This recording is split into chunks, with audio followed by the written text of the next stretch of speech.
turned off so others can utilize the mics. As a reminder, only 3 table mics can be live at a time. Also, please state your name before speaking for those that may be joining us via Zoom. Now, specifically regarding the public hearing this morning, all registered guests will have a 3-minute opportunity to speak. In-person guests will provide their comments first and will be followed by those attending this meeting virtually. For in-person guests who have registered to speak, you will be called to the microphone to provide comment. And then for virtual guests who wish to speak at the public hearing, you will be called upon to speak when we get to that point.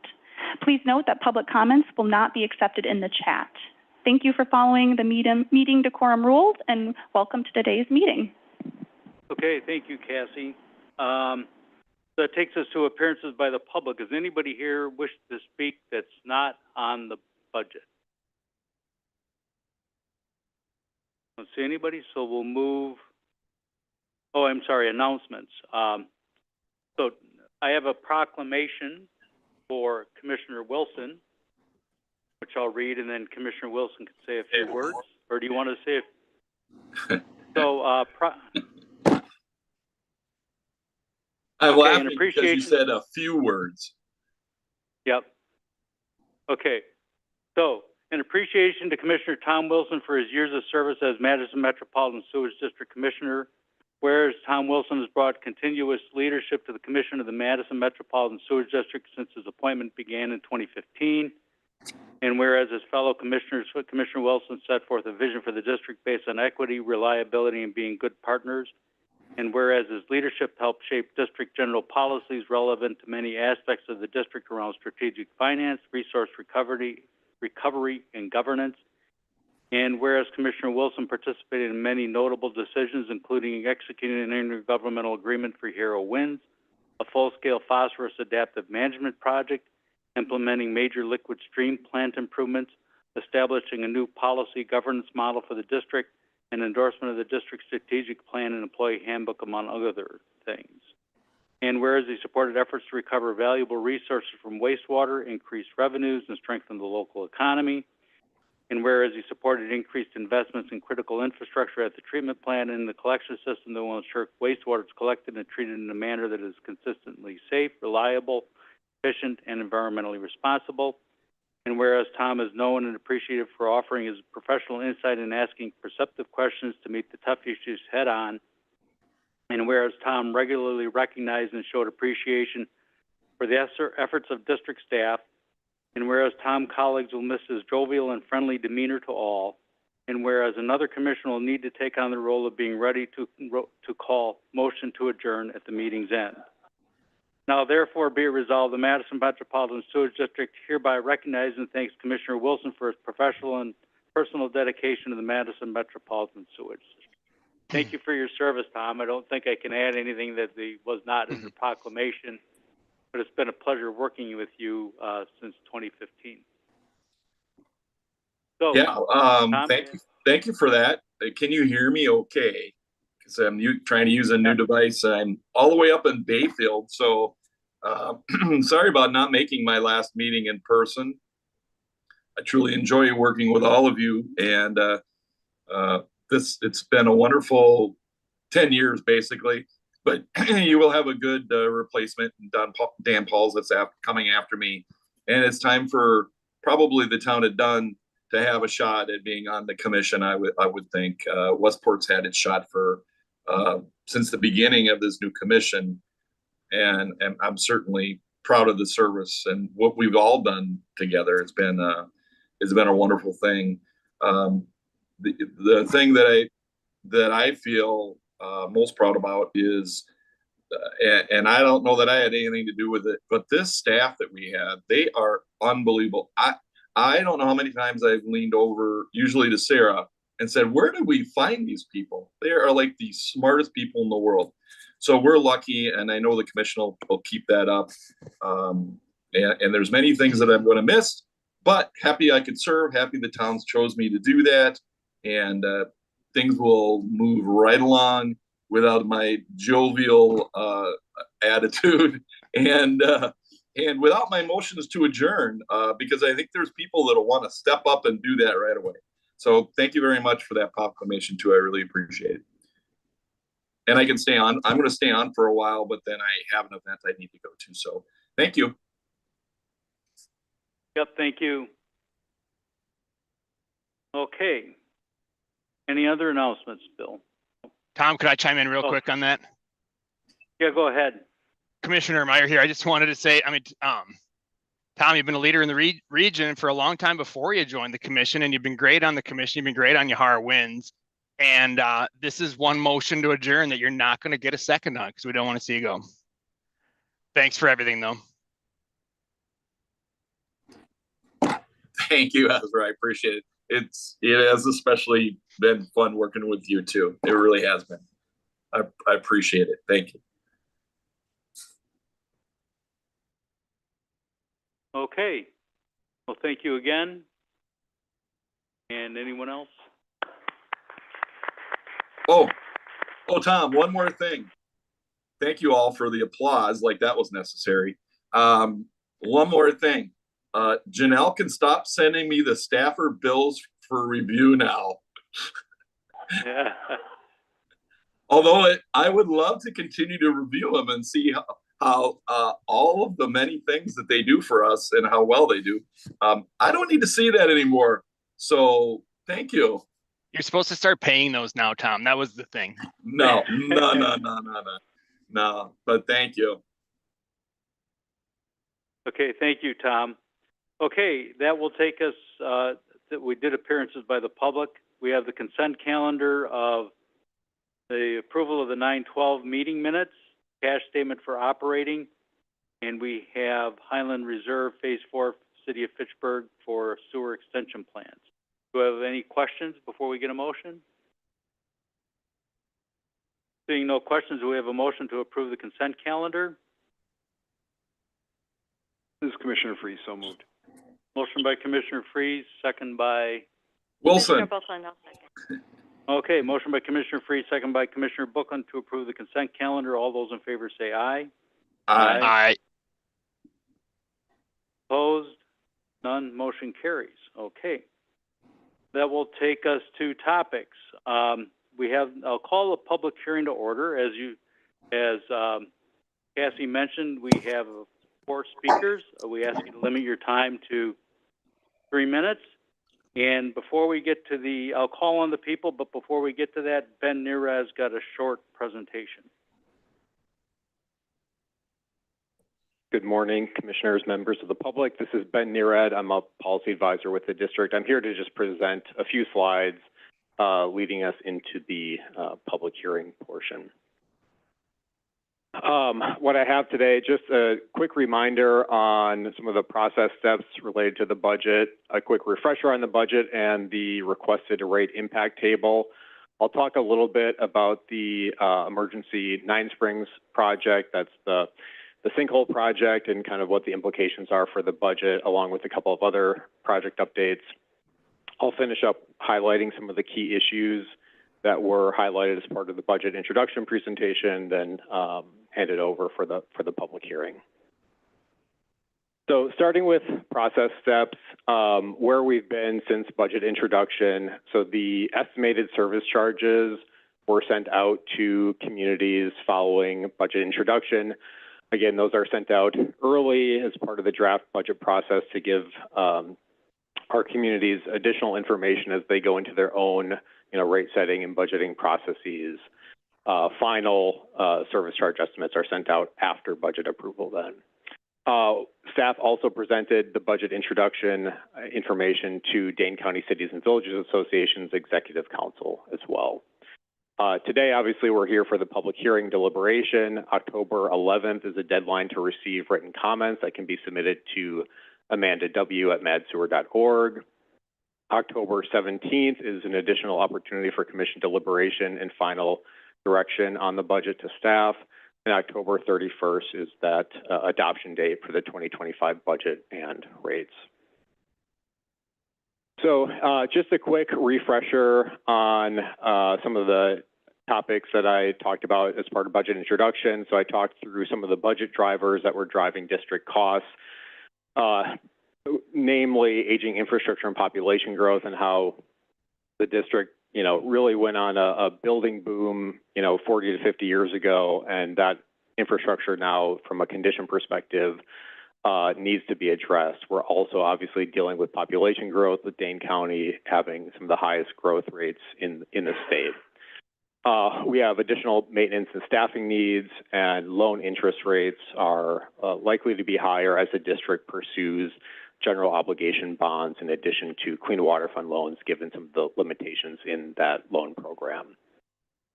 On the other side of things, we've got some mitigating factors that are offsetting some of those costs, including higher service charge and connection charge revenues expected in 2024 that help improve the 2025 picture. Higher interest earnings than we typically have with higher interest rates.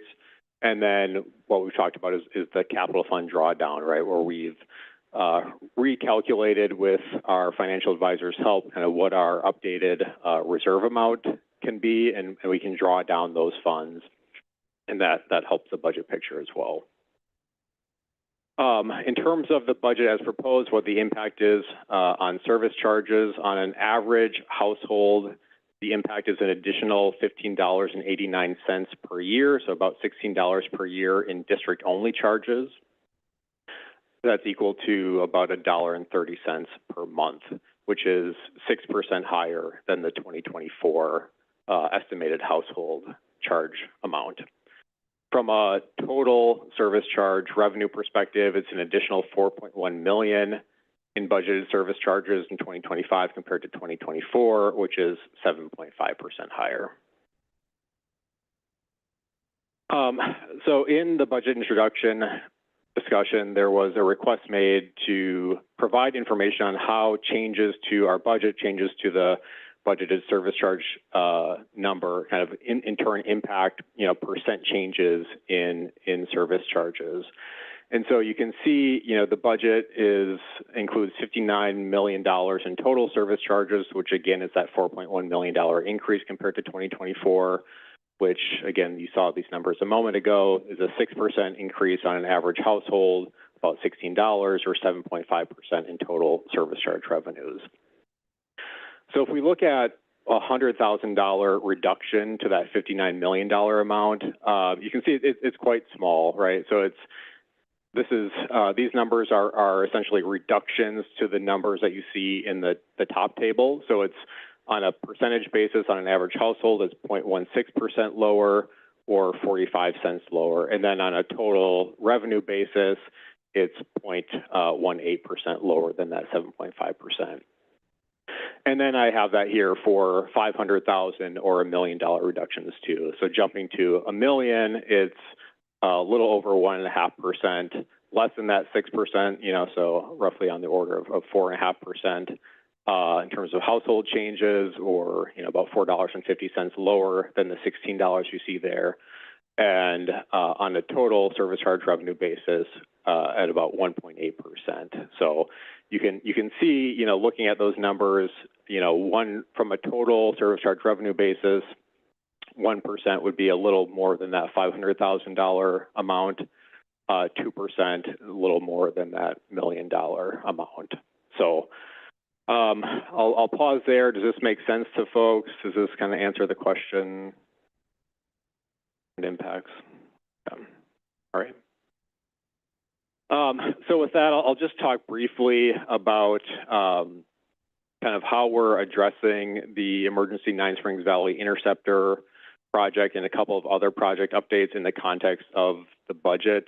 I'll say as we go into this, these are pretty typical occurrences just in terms of, okay, we've learned new information, we've refined project planning, and as it happens, we're going through our budget process now, right? So these discussions are kind of aligning. They don't always align, but in this case, I think it makes sense to include this in these budget discussions. So as mentioned before, we've got a Nine Springs Valley Interceptor change to the kind of project planning. We're moving up a phase of that project that was intended to be later on, given the issues that were uncovered by the sinkhole that was identified. I think we're looking at about 1.3 to 1.5 or so million in 2024. So to emphasize the point, that would be a 2024 budget amendment that we would intend to make, because, you know, again, that project wasn't reflected in the 2024 budget, given kind of the emergent quality of it. In order to address that project from a staffing capacity perspective, we're looking at moving back to Interceptor aligning projects, right, given the urgency of the Nine Springs Valley Interceptor project and limited staff capacity. We also have cost adjustments to 2 additional projects that we'll bring more detail on in a couple of weeks. You know, it's quite typical as we move from kind of planning, design into construction. We're refining costs along the way, and when they're significant enough in terms of changes to what we had estimated, you know, we're looking at potential budget amendments there. So more info on that to come, but kind of from a bottom line perspective, none of these changes will change kind of the 2025 service charge picture that has been presented as part of the draft budget. You know, so the CIP document will be updated. I think ultimately what the implications of this are twofold. One, we'll likely bond for a project that we hadn't been planning to bond for, that we had previously intended to pay cash for, but that will essentially keep us at the roughly 80% debt financed project spend amount that I talked about in budget introduction. Just with these changes, absent that, we would have been spending relatively more cash, had relatively higher service charges. So that's a way for us to kind of manage that piece of it. And then another thing to mention on the capital fund excess reserve drawdown, it looks like that will happen a little bit sooner. So what we had been looking at was that coming down to the new calculated amount likely in 2027. This moves that timing up a bit to more like 2026. So, you know, one of the things that we talked about 2 weeks ago was kind of the pace of that drawdown, how going faster affects service charges. Again, these changes don't affect 25 service charges, or really the service charge path as we see it for the current 2025 to 2030 time period. But that drawdown is happening a little more quickly, I think, as a result of these changes. With a quick reminder on some of the key issues that were raised last time for commission consideration. So as I just mentioned, that capital reserve drawdown timeline and rate variability, right? So we're doing that on a more gradual basis to not have significant rate variability.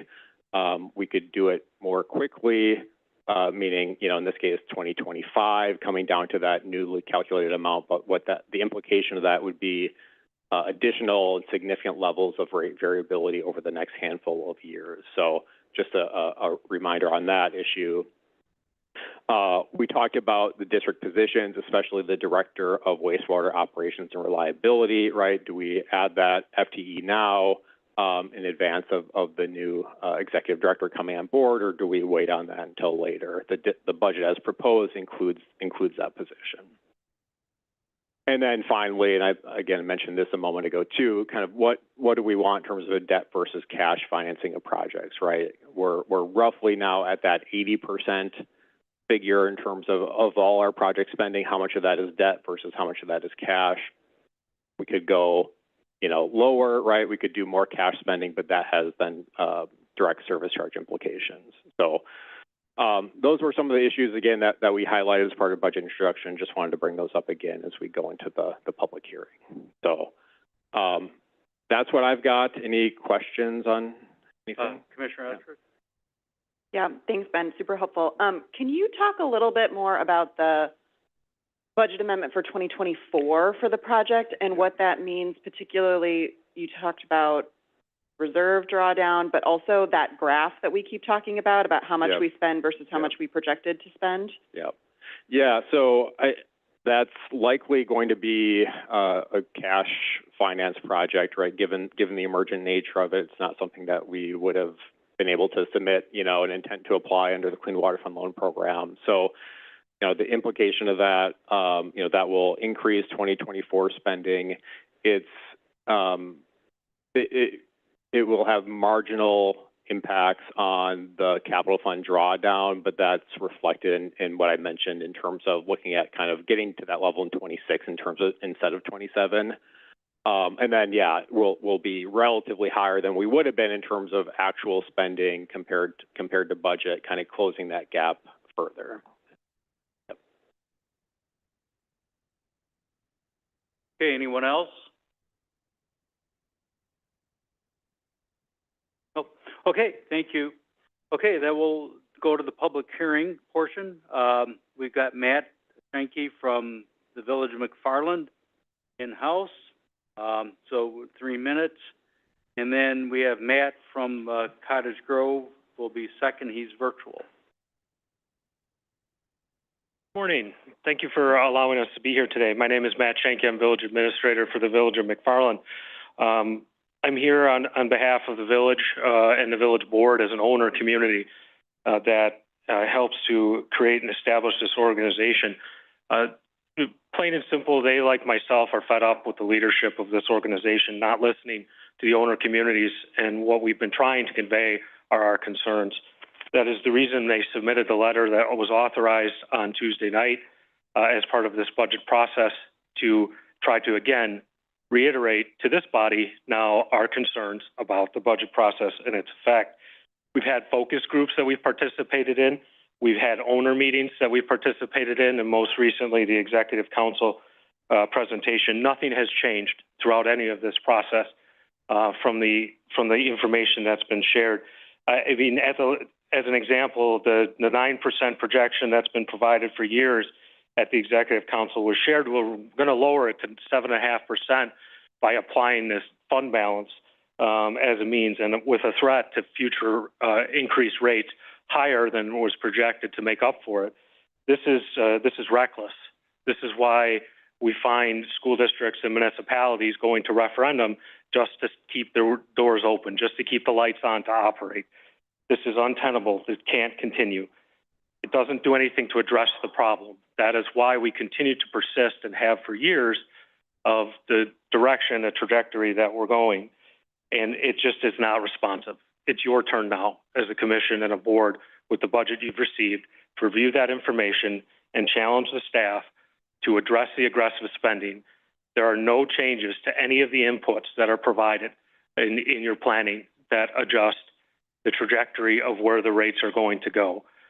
We all realize that there's a lot of work to do. If I put forth 10 years worth of streets to do in a given year, as a community, there's clearly capacity to do that. We don't have the financial wherewithal to be able to afford that level of work. And the second point, we wouldn't be able to get that done.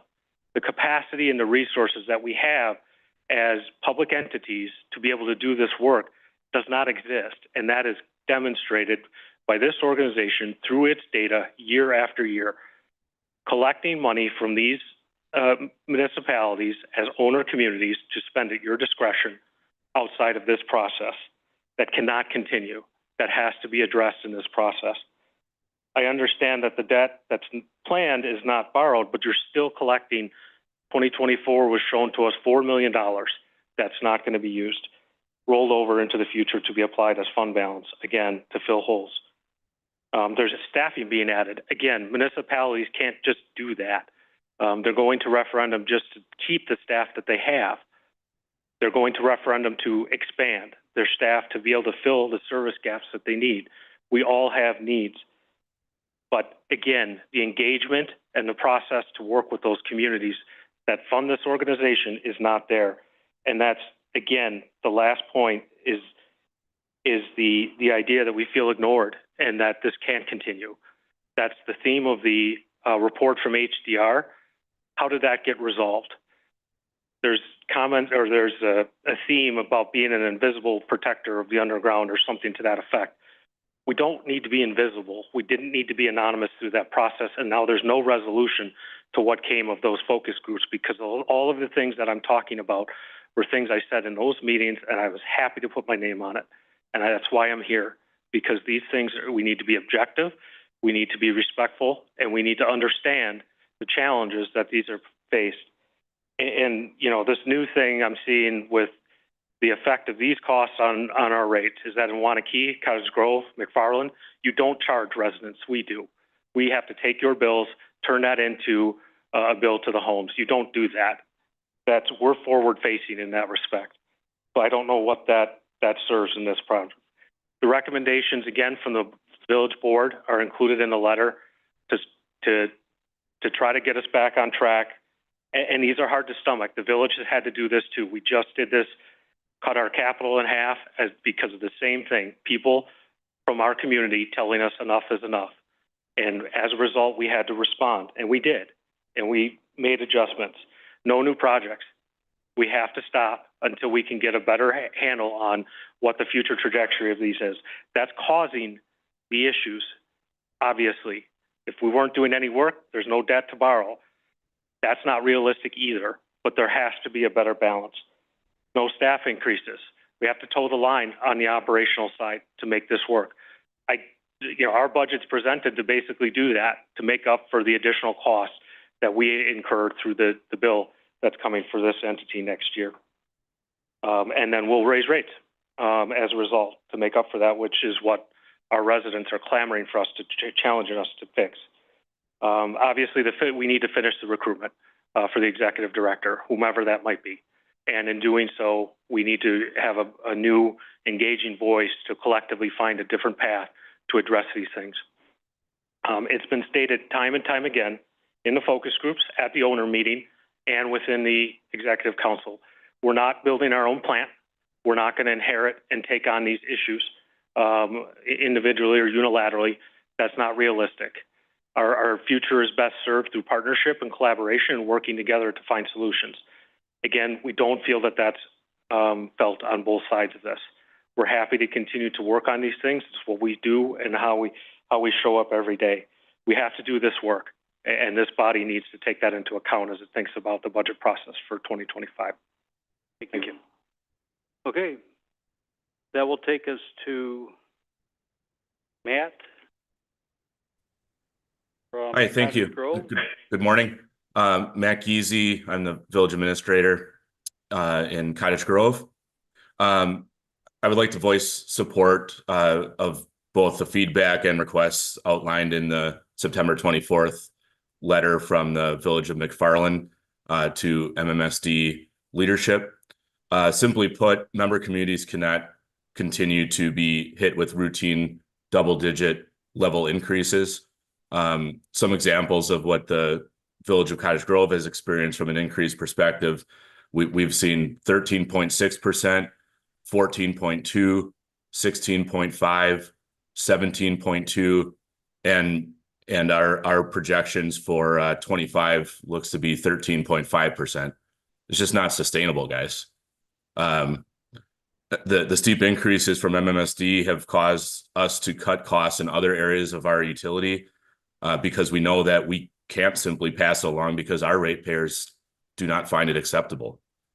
So at the end of the day, the problem with that is we can only do that for so long. Like I mentioned, not sustainable. Our utility operation is very lean, but for the increases from MMSD. So, please consider the recommendations from McFarland for 25, with an eye towards an updated budget process with a new director for the 26 budget. Thank you. Okay. Then that will take us to Cameron from Cottage Grove. Cameron wishes to speak. Hi, thanks everyone for having me here today. I'm Cameron Sawyer, Finance Director for the Village of Cottage Grove. Just a couple things that I have noted down, keeping this kind of short and sweet today. Very much in this budget process, it kind of feels like we're starting in the wrong direction. When we do our annual budget, we kind of target an overall increase and work backwards. So I would strongly recommend that the commission considers implementing an year-over-year increase cap, similar to how municipalities are required to, under levy limit, PSC for water utilities, and expenditure restraint structure. As Matt mentioned, we as a growing community have continued to see year-over-year increases much greater than the average. And those increases are not sustainable for our residents. Thank you.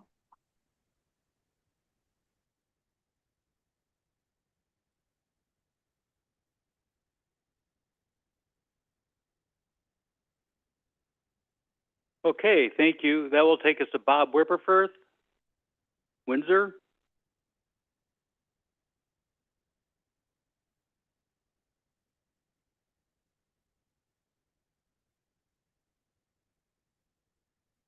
Did Bob leave? Okay. So is there anyone else in the room that wishes to speak?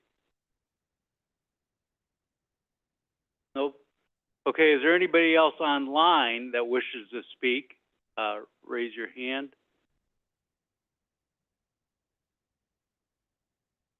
Nope. Okay. I think that will conclude our public hearing then.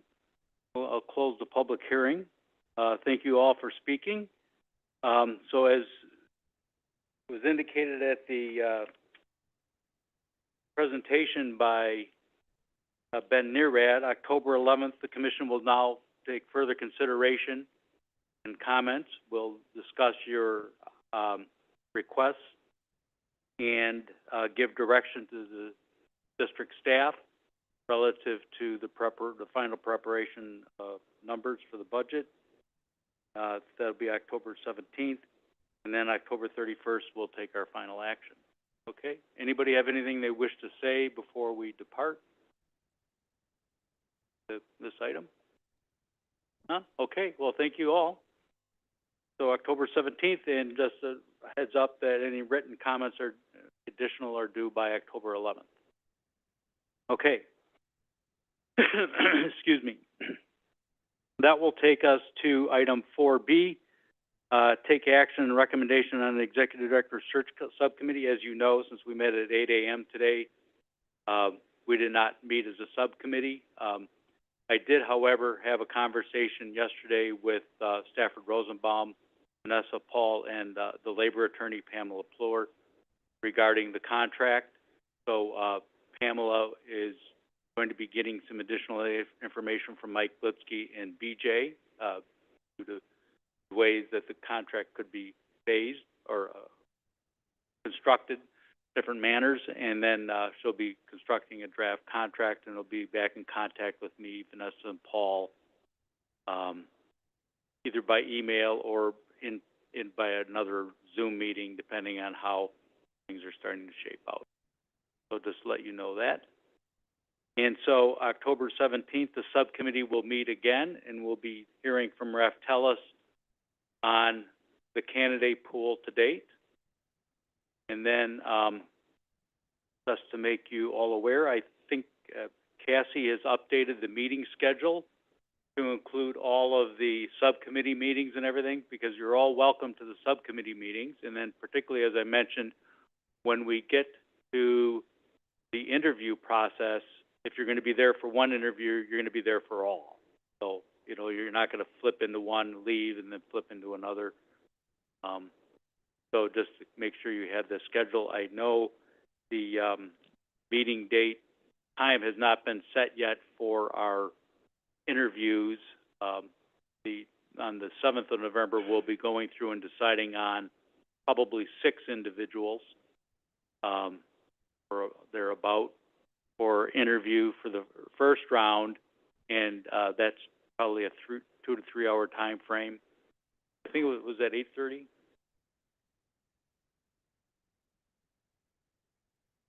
Yeah. 7:30 to 10:30. Okay, so it was 3 hours. So they'll begin at 7:30 to 10:30. That's virtual. November 21st, the initial round of interviews will be virtual, and then December 9th, will be here in person. All commissioners are asked to be here present because we will not have a option for virtual option for. Okay, so that gives the subcommittee report, an update on the timing and all of that. Bill, Executive Director report. Bill Walker, Interim Executive Director. One comment from me on future schedules. We've gone from very full agendas to very light ones. There are essentially no topics for the remainder of the year currently scheduled. Nonetheless, we have those meetings scheduled to be in person to preserve the option for people being here for subcommittee needs, for instance. I think there's a very good chance the November 27th meeting will be switched to virtual because the day before things. I just want you to be aware that we're getting a little respite from workload here. I'm going to turn it over to Amanda for two other updates. Thank you, Bill. Amanda Wagner, Communications and Public Affairs Director. Just two things for Commission today. So first of all, for the commissioners in the room, you have a brochure at your seats. This is the American Society of Civil Engineers 2024 State of Wisconsin Infrastructure Report Card. So our colleague Jen Hurlebus was one of the authors of the wastewater chapter, and this report just came out last week. We were at the Capitol. Eric Dundee, that is, spoke at a press conference there for the report card, and as you'll see, wastewater got a D+. That is a drop in the grade from the last report card, which came out 4 years ago. So just wanted the commissioners to be aware of this and that district staff were part of this rollout. So one other just note from me, at a future meeting, Bill just said we had light agendas, but one thing that will be coming forward to all of you is that with Commissioner Wilson departing, we realize that our terms for appointments and reappointments, the date, not super ideal for the budget process. So we did check with Stafford. There's nothing that binds us to the mid-October date for that turnover. So moving forward for new appointments, we will be bringing you an item for your consideration to just move that date back 1 month to mid-November. So we are not having kind of this mid-budget cycle turnover. So just a heads up, yep, you will see that coming in the near future. And then in addition, we have an update from Theron Jacobson on the Nine Springs Valley situation. Thank you very much, Bill. Good morning, commissioners, staff, and public. My name is Theron Jacobson. I'm a project engineer with the district here. I'll give you an update on Theron Sinkhole, as Bill calls it, which is the Nine Springs Valley Interceptor, which is just west of Fitch-Verona Road along 18151. So I already introduced myself. We completed certain things already, and I'll get into the details of those. So action items completed, action items that are in process, and then the next steps that are going to occur, which are occurring in the background, of course, and I got a meeting tomorrow. Action items completed, so there was 3 steps in this process. One was the work that was done in August, which was a joint failure and construction of a new pipe repair, which is a picture that is to the right on the screen. That was done in early August, and then proceeding after that, there was another location downstream in the pipe that had 2 other offset joints, not as severe as this, so we facilitated cleaning of the pipe and then also attempting a trenchless point repair, which is personless entry using robotics and equipment instead of digging it up.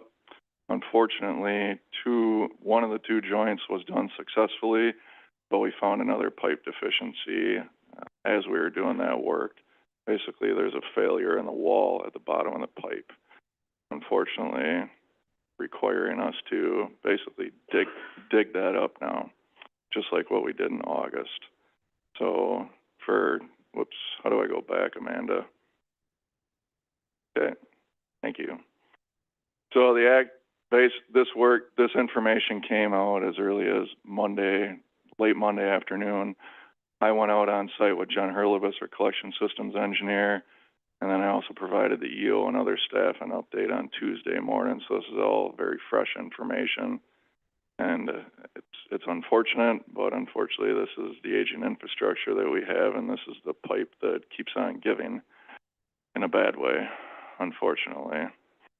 So I have a meeting tomorrow morning at 7 a.m. with prospective contractors. Unfortunately, the contractor that did the repair at the other location isn't available at this time because of workloads and such forth. So we're reaching out to the other resources that we have locally here to see what their capacity, interest, and capabilities are, because this is going to be harder than the other one, unfortunately, without getting into other details.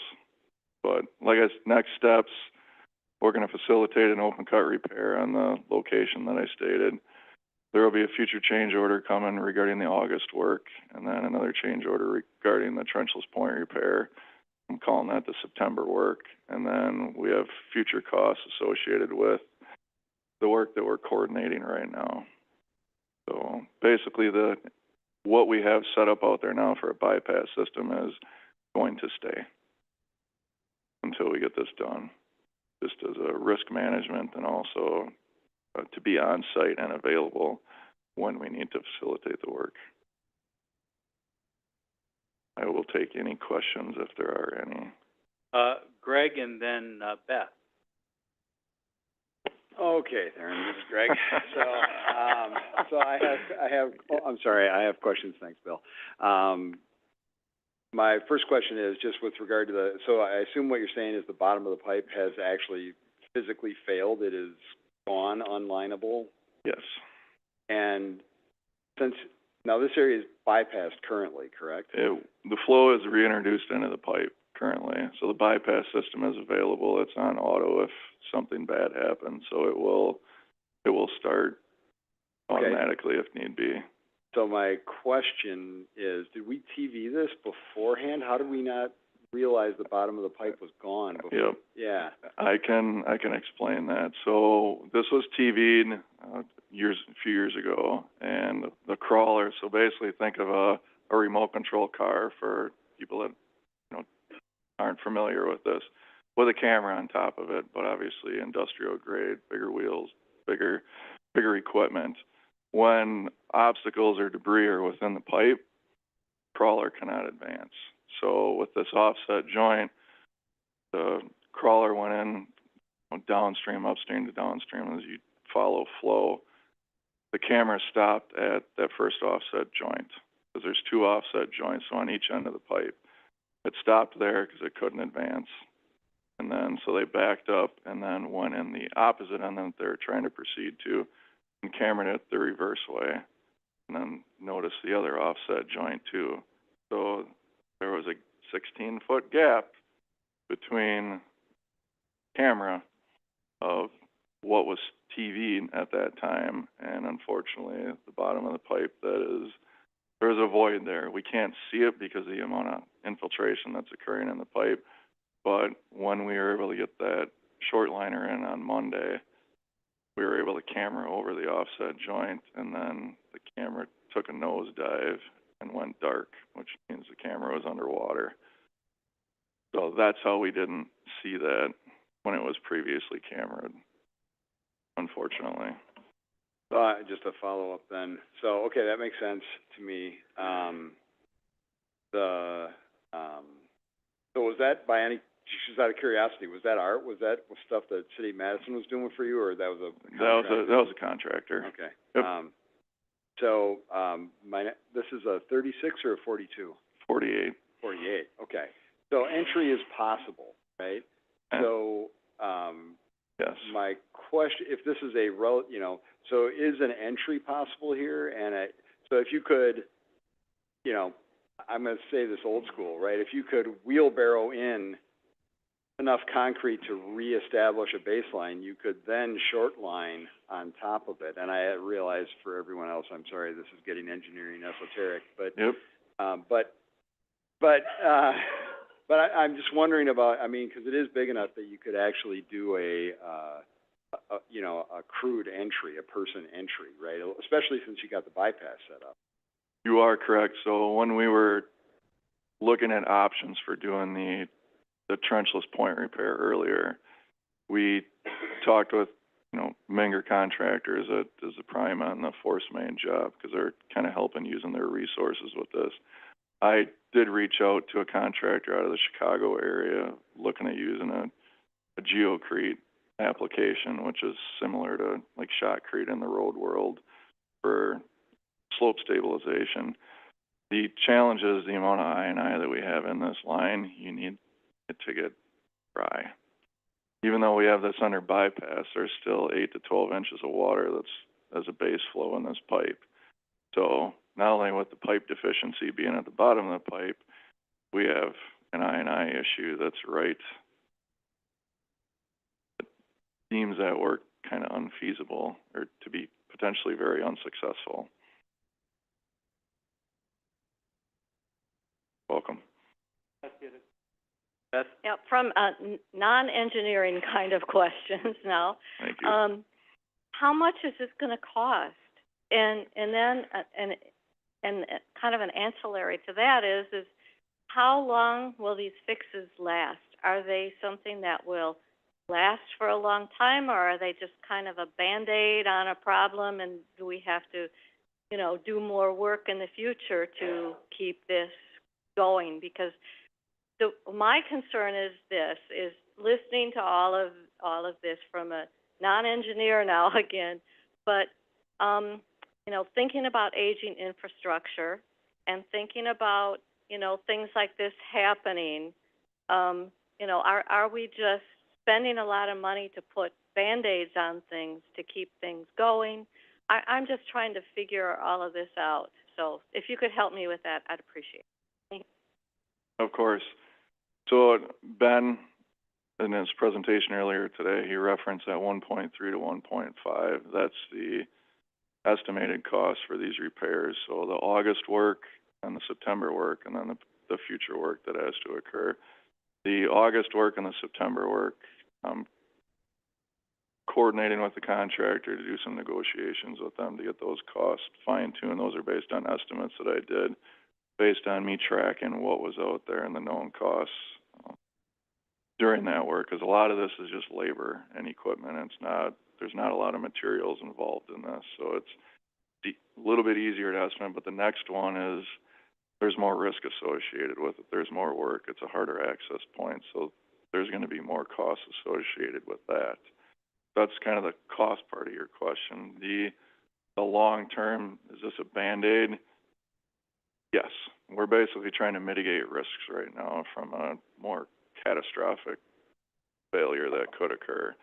As Lisa presented on September 12th in the capital projects update, the engineering team in the capital improvement program is advancing the replacement of the Nine Springs Valley Interceptor upstream of pumping station 12, which is part of this segment. So I'm going to use the word should.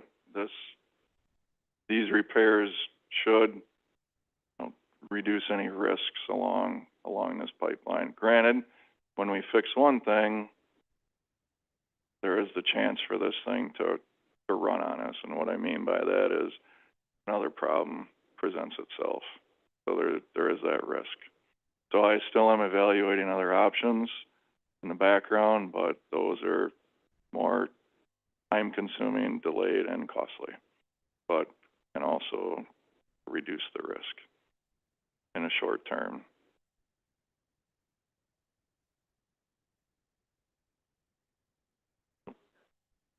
Oh, just a follow-up question. So how long do you think these repairs will last? Will it be a couple of years, 5 years, 10 years? I mean, I'm just trying to kind of get an idea of what that. I'm confident that the repairs would last as long as they need to, and the time that it would take for the new CIP project to get approved, assuming it stays on the program schedule that it is. But I can't tell you how long the pipe will last on areas that aren't repaired that I can't physically see. So that's where I'm getting on the risk that it could run it. Problem with pipe is when you have water infiltrating or exfiltrating, if you seal those up, it's going to find its next path of least resistance.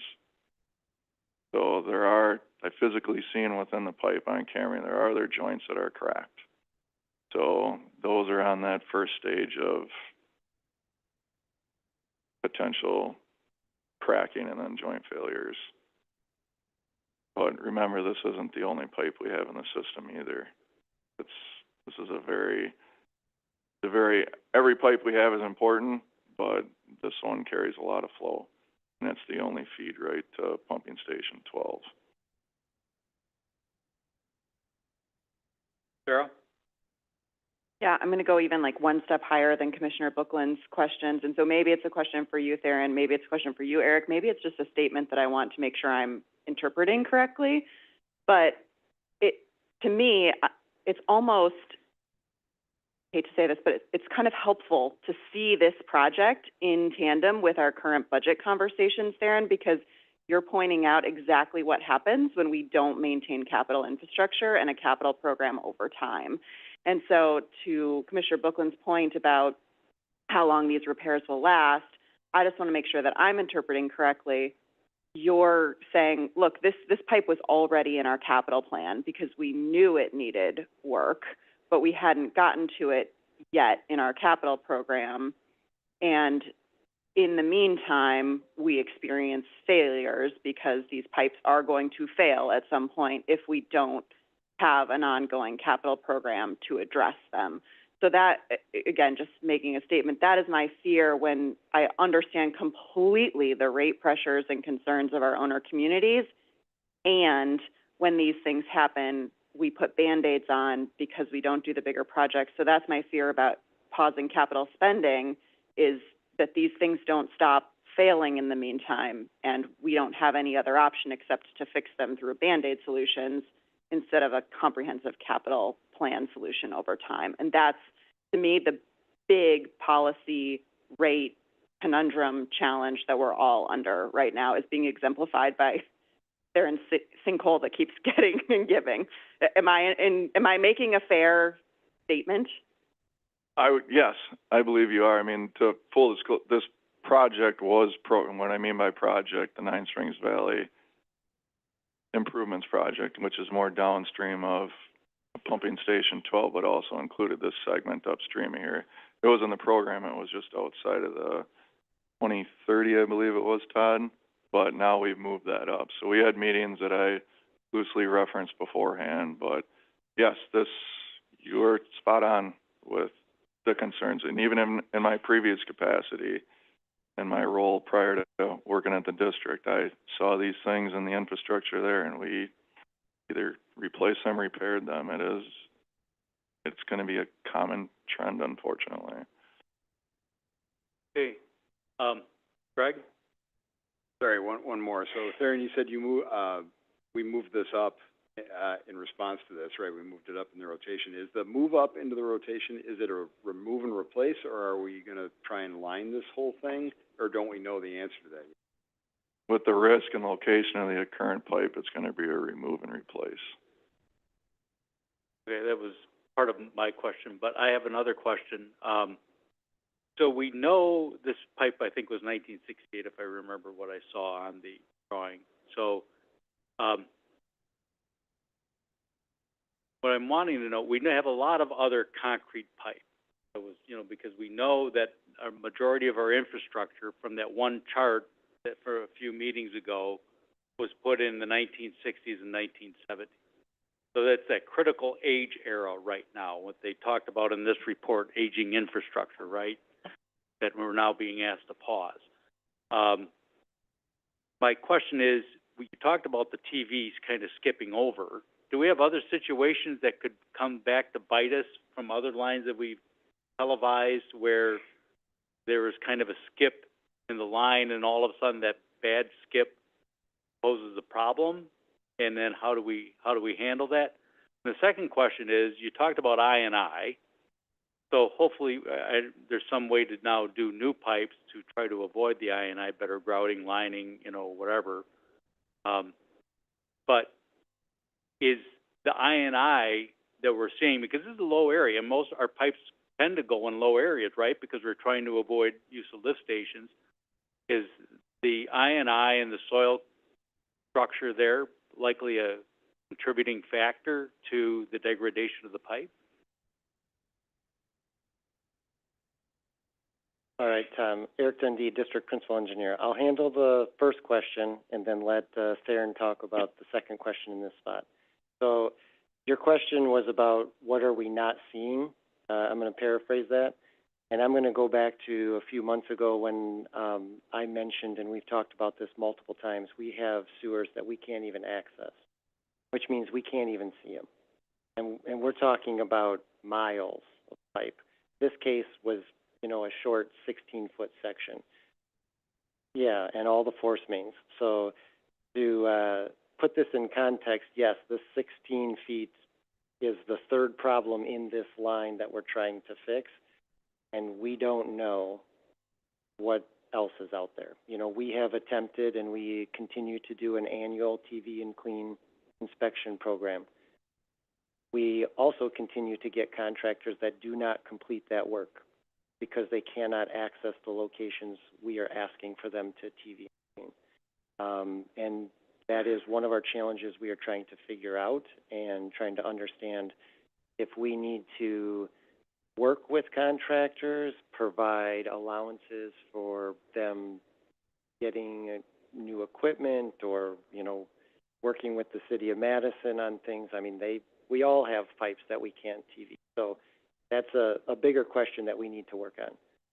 Second question, I'll give back to Theron to explain the absence of setting. Before you do that, Theron, this is Bill Walker, just to connect two dots. Eric's comment about the need to TV and clean, one of the motivations for one of the positions in the budget proposal, the maintenance-focused position, be able to get more effort into that work.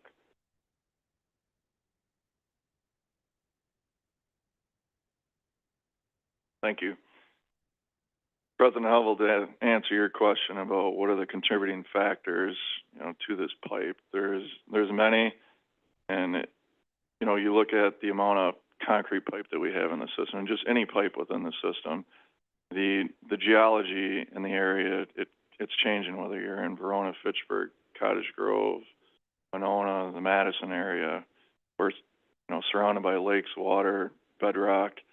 So the contributing factors at this pipe in this specific location, you've got fluctuating groundwater conditions. We're right next to Goose Lake right there. And then the soils within this area, the sand out here is finer than anything I've ever seen. It's almost as fine as what you would get when you drill a drinking water well. And so that is it. And the groundwater is migratory in this area too. I talked to a hydrogeologist that I formerly worked with that's doing studies in this area. So the groundwater not only is moving vertically, it moves laterally quite quickly also. So that's a contributing factor. The construction techniques back in the 1968s. Granted, most of the pipe to me looks like it was installed correctly. The joints are home, so that means that the end of the pipes are just pushed together. Think of taking two pieces of Legos and making sure they're pushed together and smooth. That means they're locked together. The biggest thing here that I see is the lack of bedding material, that's your foundation. You put a building on a poor foundation, what's going to happen? It's going to sink or settle. Same thing's going to happen with the infrastructure that we have. If you don't have the legs underneath of it to support it, it's going to fail. So unfortunately, this is failing at the joints because that's your pivot point of where pipe can move. And if you have infiltration components on top of that with the sand that we have here, you're migrating that material in. Well, when you're bringing material in, what happens? You're displacing what's on the outside, creating voids. When you have voids, you have lack of support. Lack of support creates failures. So it's unfortunately, the domino effect here has been one thing on top of the other, on top of the other. Does that answer your question? Yep. Thank you. Okay, Sarah, you got it. Sorry, the other part of your question, Tom, that I thought was a good one was, when we're replacing now, what are we doing differently, Theron, and are we solving this problem? Yes, thank you.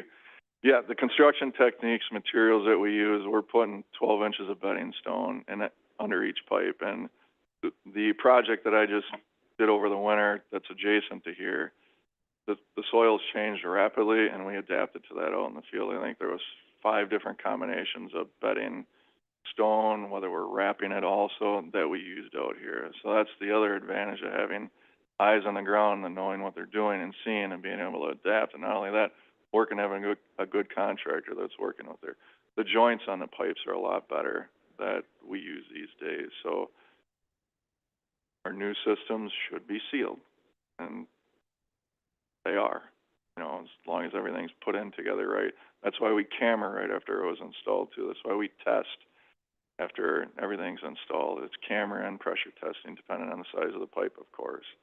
So there's measures in place that we follow to make sure the new assets that are installed have the longest longevity, reducing the most risk that we have.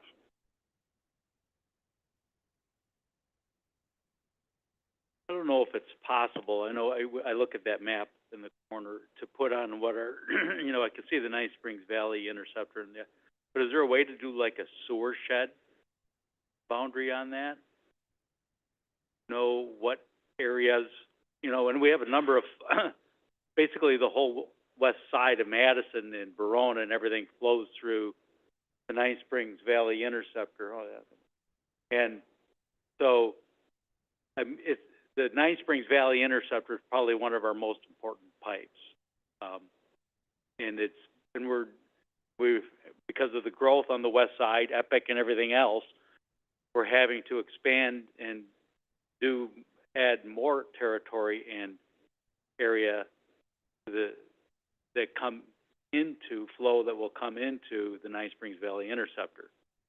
So unless we stop growing, we're always going to have, and that was part of the issue with the Nice Springs Valley Interceptor, was the capacity. So unless communities stop growing, you know, but we're still going to have the issue of maintenance and repair and failure present that can take care of one, but we also have the expansion issues that we have to deal with in providing capacity. Now hearing you saying we're moving from a lining to a replacement, the lining gives you a little bit of extra capacity because the water flows through better with the lining, but I don't know if it would have given us enough capacity. We would have had to do a secondary line. So maybe now that avoids that secondary line if we're doing a place. But the problem is this goes through a lot of wetland, marsh. I worked in Fitchburg for a long time. It's a very difficult line. So anyway, thank you, Theron. Thank you.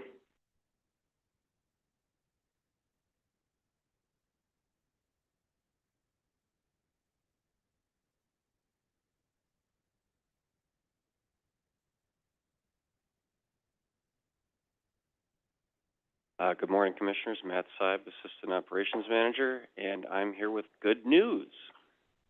So things in August were great. We can put this one in the win column. We're meeting all of our effluent metrics.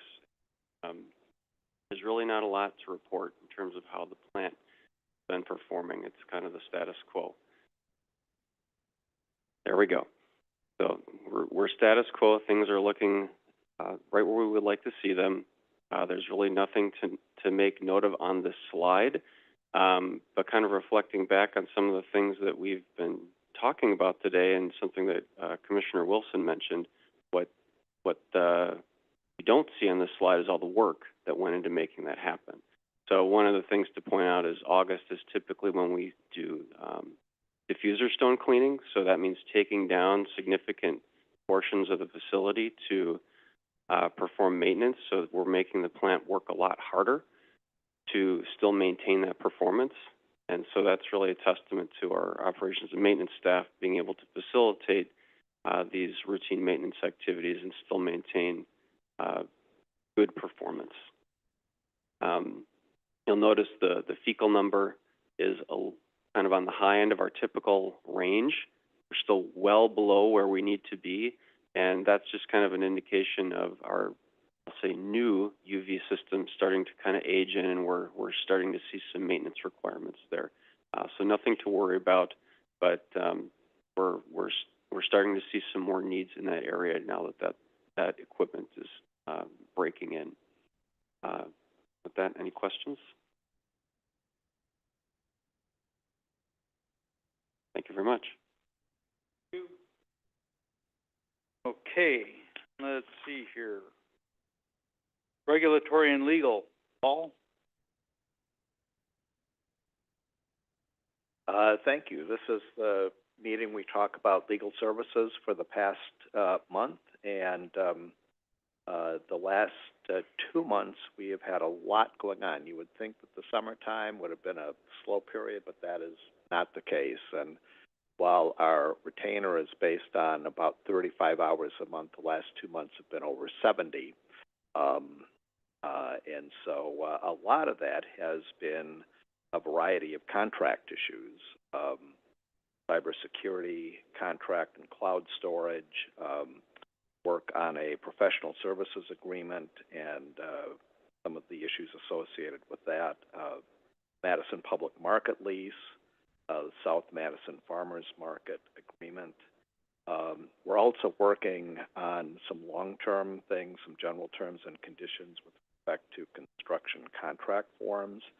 And then there's some odds and ends questions that have come up, things like exactly what the requirements are. We have clean water funded property, what can be done within property areas, and so forth. So a lot of the time, about 56 hours or so of time, is contract issues just in the last month. On the regulatory side, we've had some WPDS permit questions. There are permit issues that are coming up as we get closer to permit renewal. Interesting issues on EPA climate change. There's a new federal enforcement policy. We were in touch with the district on PFAS. We continue to monitor with Marty's group. And then, of course, there's Badger Mill Creek, which we were actually billing as a special project. That was an additional 20 hours because of all of the stuff going on with carp season. And then, in general, typical open meetings, questions, and a few other things. So, a very busy time, and we're hoping things will slowly move back to a dull roar as we get into the fall, but it's something we're having some discussions with Bill and staff.